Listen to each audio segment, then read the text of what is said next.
Hi, I'm Brian Dunn, and welcome to the most important podcast ever. What makes it so important?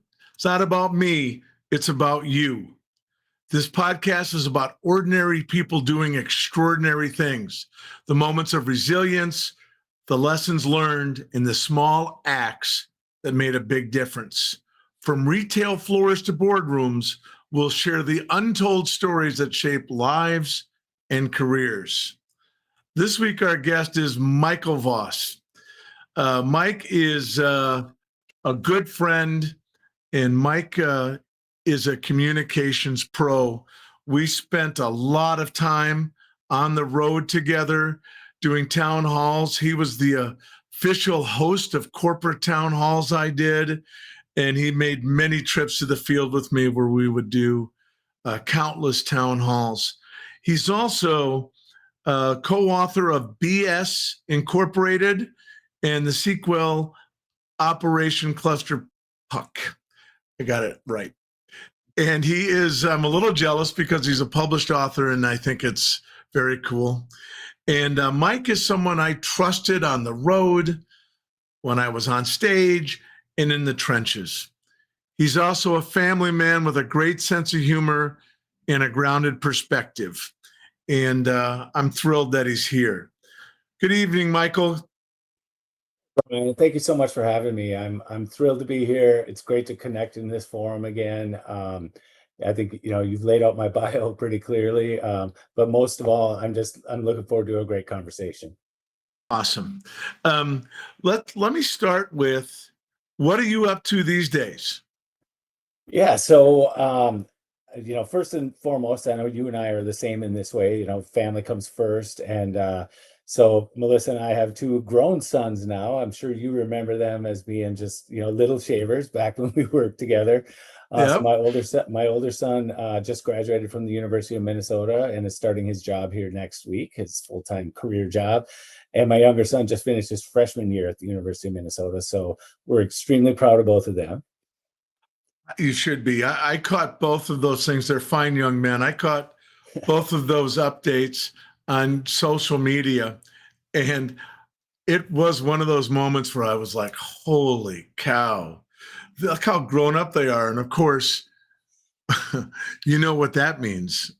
It means Right. that I am getting old fast. We brother. That means we. Yeah. Although I saw pictures of your lovely wife, Mel, posted with the graduation. She doesn't seem to be afflicted by the same bug we are. She does not. Yeah, she does not. As far as what I'm doing professionally, I lead a communications team at a company called Dominium here in Minnesota. We are a multifamily real estate developer that focuses on affordable housing, and it's been a great experience. It's a smaller organization, smaller team, really a great opportunity for me to put my thumbprint on how we communicate in this organization. So It's kind of fun to get small again, isn't it?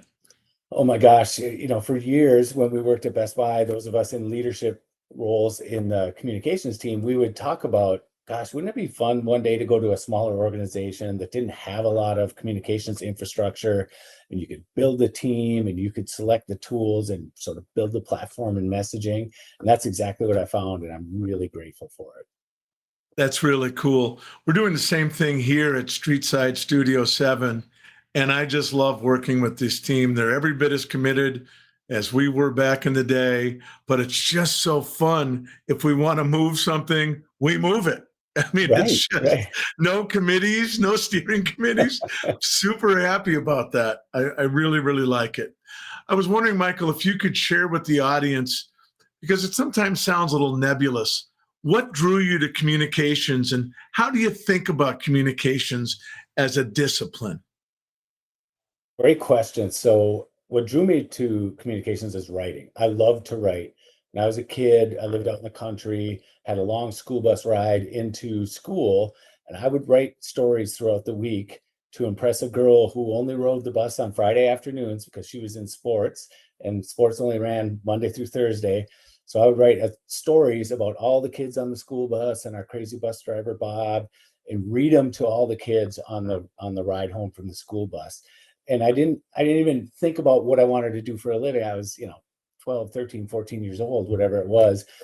But I loved to write. Like my mind was working, and of course, pre-laptop, pre-mobile phone, the internet in the Yeah. palm of your hand. I'm Yeah. writing it manually, right? But it was the writing that drew me to it, and then it was the storytelling and the strategy, and particularly the business strategy. That's what made me stay, and that's what made me say, I've found my calling.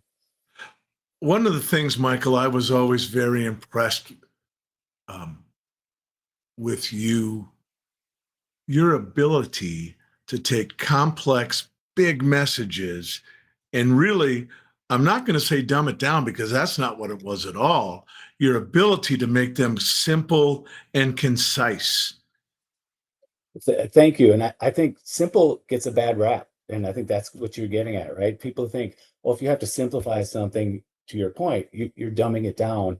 But I don't think that's the case at all. I think I love that challenge of taking something that has a lot of complexity, a lot of moving pieces, explaining it to someone in the way I would want it explained to me. And a lot of times that someone, it might be 50,000 employees. In the case of our shared experience at Best Buy, it might be 100 employees. It might be a script for a face-to-face conversation, right? It's I don't know. I wish I could put my thumb on why I enjoy doing that and why I maybe have a natural knack for it. But that's a big part of what drew me to being involved in communications. I think you have a gift. I think it's a gift you have. And I just think it's so great when our gifts line up with what we actually do for a living, because we've seen it the opposite way too. Oh, absolutely, right. And you and I have, both have some stories of what we did before we found, our calling. And I Yeah. moved furniture, I installed office furniture, the cubicles that we all work in. I'm not that guy. I wish I was. I wish I had that sort of skill and Yeah. ability, but Yeah. I don't. I'm the guy who has to call a handyman at home. But if you need something written or something, thought It, through, I'm your guy. yeah. There's no question about it. Do you still like to write? I do. Part of me wants to fall back on we have a shared friend, Bill Anderson, and he would always go to the late great Dorothy Parker's line, "I enjoy having written." And there's No there's doubt. some truth, No doubt. there's some truth to that too. There's a satisfaction when you're done and you feel like you've done something well. But I notice, even in my role today, I have sit in a lot of meetings. You know how it is in the corporate world, and Yep. you're doing a lot of different things. But on the rare occasions that I'm actually the one putting fingers on the keyboard, I enjoy it. There's something about actually just, you know, crystallizing a message and putting those sentences together back to back that sort of lay out the story. I enjoy it. Frankly, I don't get to do it as much as I used to, and I miss it a little bit. When it clicks, it's really something. It's special. I Since you mentioned our mutual friend Bill, he'll be so annoyed that we're mentioning him. So we should do it as much as we want. One of the time, he and I were talking about writing, and I said I like to write, but every time I go back and read what I've written, I hate it. He said, "We all do. You're supposed to." It's And so uh, true. and I like to write now, and I've been trying to write a book for 10 years. And I finally realized that this was the venue for me. And because every single morning, after having a moment of furious writing, inspired moment, I wake up and I'd look at my dogs and they knew the horrible truth. It sucked. And I couldn't stand it. So then I'd rewrite it and I'd be in the same thing. And then, oh my gosh, writing anything about myself I hate. So it's hard to write a book about your life if you hate everything writing about it. So Listen, if there was a job description for a writer in any field, the first bullet point would be self-loathing. Like you have to have a measure of self-loathing to be a writer, yeah, because that's what makes you better. Because you have to go back and rework it and rework it. It's a yeah. vicious cycle. And it's true of every our mutual friend Anthony, such a great writer. and he hated every moment of watching his work being performed. It was just it's so interesting, and I do think that's universal. Um, what do you think makes communication great during a high stakes moment? Excuse me. Yeah, I would say, there's a couple of things. Authenticity is really important. You can't fake it, right? Um, you can't have someone delivering the message, or you can't have a message written or a video created, whatever it might be, if it's not going to be authentic. Transparency is also really important, and transparency is a sliding scale. Can't give every bit of information on I, on everything, on how a decision is made. But in those high stakes moments, I think, authenticity and the appropriate level of transparency are your, two really key factors. yeah, and I think in those moments, and I think you were always great in this space. In those moments, it's okay to say, hey, I can't talk about this or that, but here's what I know, and here's what we're using to make these decisions. And I always thought you were a very steady voice in those moments, and that's a real gift for sure. Um, I'm very curious, and then I've got other things I want to get to, but when you think about communication, do you have like a power ranking? Do you think it's writing? Do you think it's video? Do you think it's in person? How do you think about it? I I really don't. I mean, I think there's an old saying, the message is the medium, right? And I think so. To me, I really think it starts with the message, and it doesn't. You can determine the appropriate method to deliver that message, but it really comes down to that message. And then I sort of lean on some philosophical pillars that, either I've developed over the years, or that I've developed with others like you and Bill and other people, like meeting people where they are. Like, it's really important. That's often viewed too one-dimensionally in my mind. People think, oh yeah, they use email, so we'll send them an email, or everyone has a phone, so we'll have an app. That's a very one-dimensional view.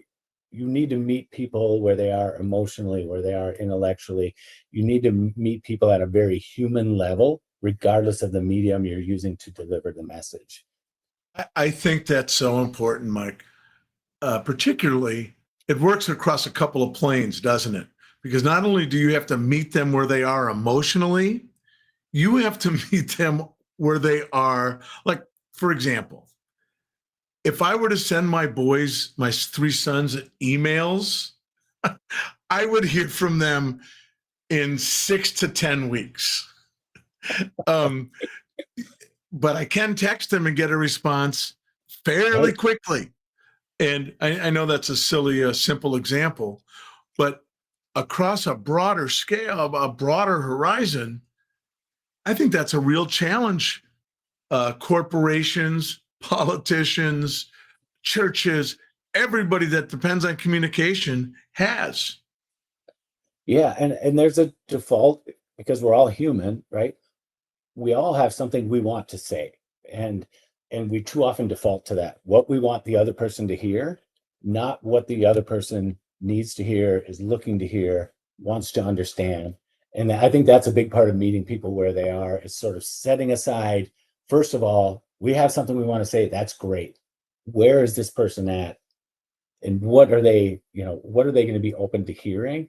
And to me, Right. that's the key, whether it's a one-on-one conversation like we're having right now, or whether that's speaking to the masses, like you said, for a politician, for a CEO, whatever.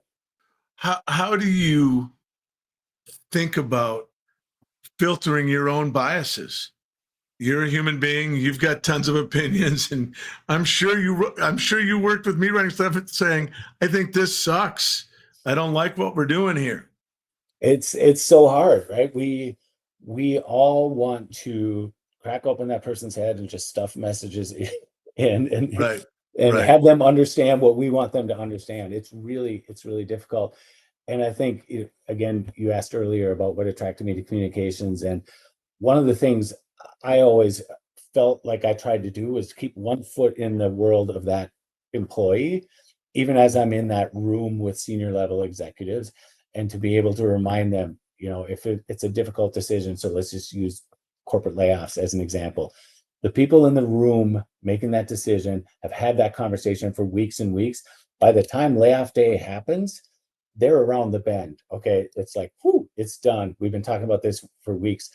For the people who either get laid off or fortunately don't get laid off, that change curve is just beginning.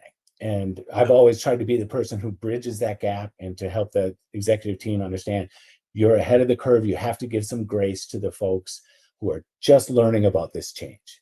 I think that is really an important message, because when you're wrestling with these tough decisions, it's real easy. Okay, we're past that. No, it's actually just starting. So you need to carry it while you're thinking through it, but then you need to help the team and the people carry it through. Otherwise, Yeah, what's the point? right. Exactly. Yep. Um, do you think that communication is better today than it was 20 years ago in the world, or do you think it's status quo? What do you think? Oh my gosh, that's such a great philosophical question. In many ways, it's better. We have so many more ways to connect. We have, it's funny. I was texting Melissa, my wife, before this, and we're sharing little gifs and memes, right? We're communicating in Oh, this yeah. sort of humorous way, visually, and with shared pop culture references and things like Oh, that yeah. that you just didn't have 20, 30, 40 years ago. But that also creates challenges too, because there's just on some level, we're also just overwhelmed with messages and channels and ways for us to communicate, ways for people to communicate us. Spam didn't exist aside from the canned meat just It's 20, 30 years ago, yeah. right? It's a part of our It's lexicon because we get underrated canned spam. meat too. Spam has its place in the. We'll have to ask Bobby Kennedy Jr. about that, but I think spam has its place.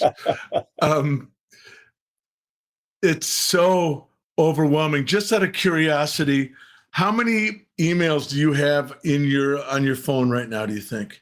Oh my gosh, Brian, I was just while I was waiting to start this podcast, I was cleaning out my Gmail, and I don't know, you're not going to believe the number if I tell you what I see on my home Hang screen on. when I look at my Gmail. I'm going to say, and I'm just going to do I have Apple Mail, I have Gmail. I'll just do Apple Mail. What's your number in Gmail? You're not going to believe me, but it's true. 103,074 messages. See, Michael, I feel bad like I didn't train you well. My number is 226,000 emails I get, and my VIP file, like I use for you have a VIP people I I was know. going to say, I hope I'm in that. I Oh, better be you in do, that. you do. Um, but even that is that system has swollen, and I have some sort of phobia about getting rid of them. Right, right. I feel so much better to know that I'm not the only one in six Well, figures. I I really was do. I was hoping you'd have some sort of somebody I could go see about this. I think that it is also fast moving, and there's so much spam, and it's sort of designed to overwhelm us in a way, and it blows my mind. Um, it really does. Do you think? What do you think the future is for communication? How do you think about AI? How do you think about all that, Mike? uh, it's we're so on we're just tipping our toe into what AI is going to ultimately do for us, and it is equal parts scary and amazing. Um, I don't know it. Just as an example, I had two meetings regarding AI today, just here at work, right? So everybody's trying to figure it out. It's a productivity tool for my team. There's no question about it. And we had a meeting earlier this week where I said, listen, of course you're going to use AI, but you cannot abdicate your responsibility as a communicator to think about your audience, to think about what only you understand about this company, about the people you're trying to serve, about the message you're trying to land. But at the same time, AI continues to learn and adapt. So I wish I had a really crisp point of view on it, Brian. I don't. I'm with everyone else. I'm playing catch up. I think if it was a baseball game, we would just be getting on the field. The first pitch wouldn't have been thrown out yet. Right. I think it's a great analogy. Absolutely. It's so interesting. So you are a gifted corporate communicator. You're a published author. You and Jennifer Rock Beers together wrote those 2 books. Mm-hmm. And now you're working through it again with a smaller company, but very important. And I'm just curious, what have you learned about getting through these changes in your life and the invariable hard seasons that come with them?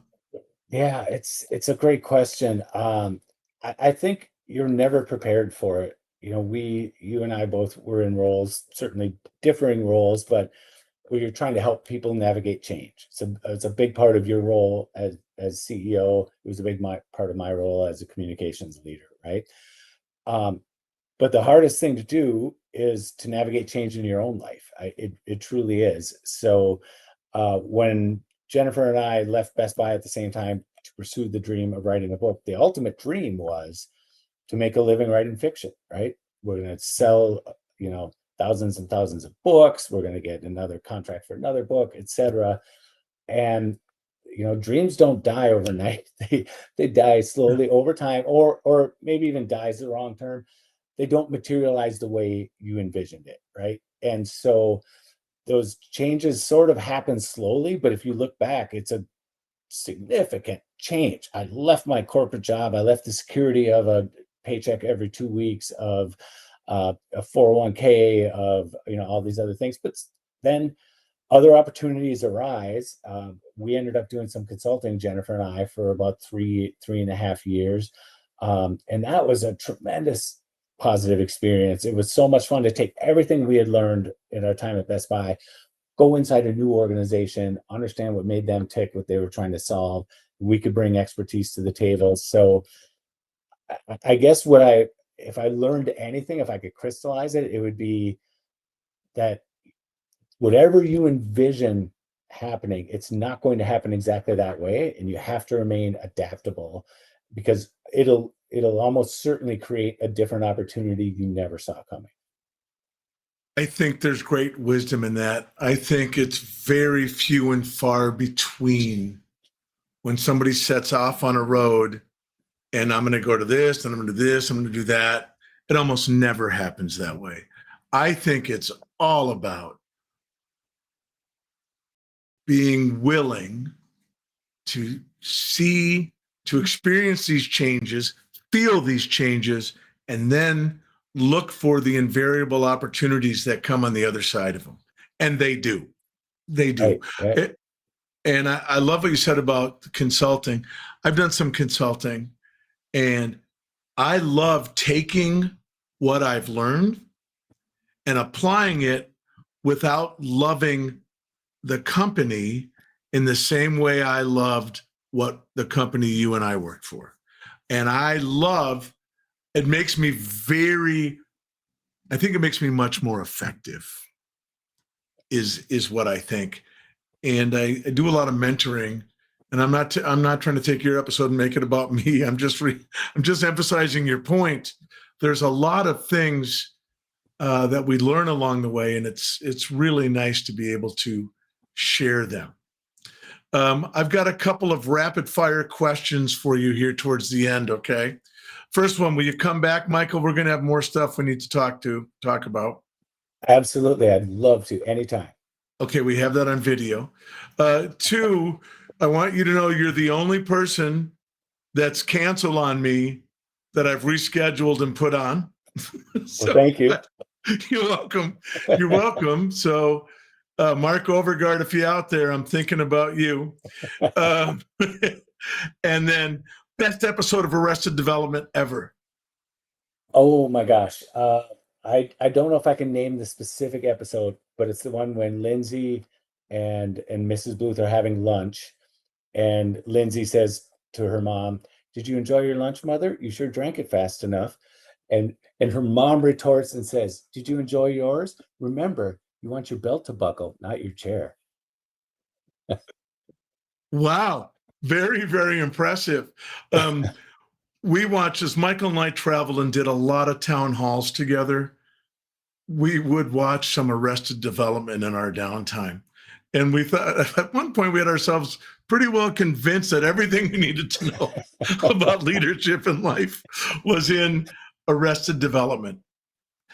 So on a more serious note, as you look ahead, what do you want the next 10 years to look like? Oh my gosh. That's a great question. I think, from a professional standpoint, I feel like I still have a lot of growth, and I feel I have a lot to offer this company. I really enjoy the people I work with. It's a very mission-driven organization. As I said, we provide affordable housing, and there's a massive housing shortage in this country. So I feel like I have a lot to offer there.